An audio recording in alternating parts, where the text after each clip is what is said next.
As the boarding gate closed, twin sisters Kennedy and Kinsley stood in disbelief, their neatly packed backpacks hanging limply at their sides. A white attendant had just waved two other children through, only to turn to them and say, "You two need to wait over there. This line's not for you." Confused, the 9-year-old black girls clutched their tickets tighter. No explanation, no eye contact, just rejection. They weren't just passengers. They were daughters of the man who owned the airline.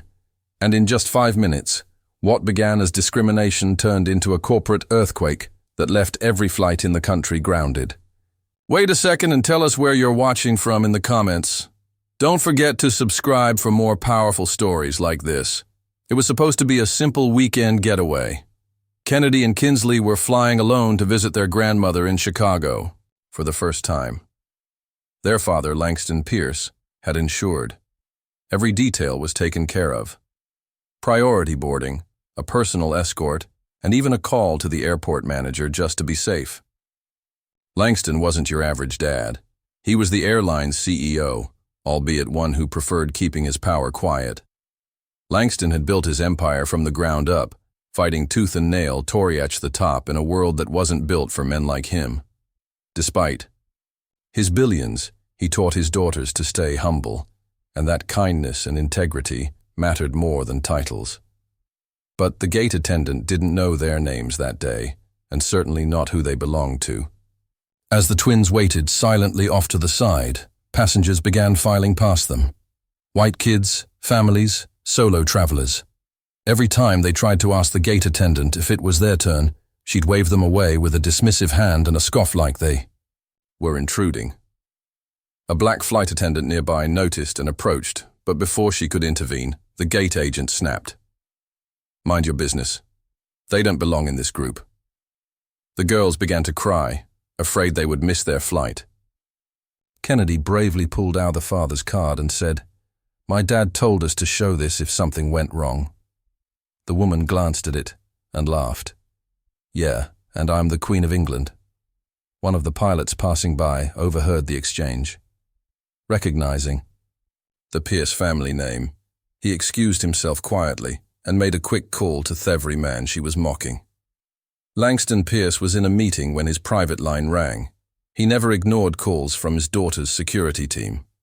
When he heard what had happened, the calm in his voice was more terrifying than anger. "Ground all flights," he said coldly. "Every single one. I'll be there in 10 minutes. Within 5 minutes, chaos rippled through the airport. Pilots received emergency communications. Terminal screens flashed, delayed in red. Boarding announcements fell silent, and the gate agent, still blissfully unaware, she ignored the twins, laughing with another attendant about entitled kids with fake stories. Langston arrived with his team in tow, walking straight through security with executive clearance. He didn't yell, he didn't posture. He walked up to his daughters, got down on one knee, hugged them, then turned to the gate agent and said, "I'm Langston Pierce, and you just denied boarding to your CEO's daughters because of the color of their skin." Silence hit like a thunderclap. She stammered, I didn't know." "That's exactly the problem," he applied. The attendant was immediately escorted away, not just from the gate, but from the building. Her supervisor, who failed to intervene, was suspended pending investigation. Langston didn't stop there.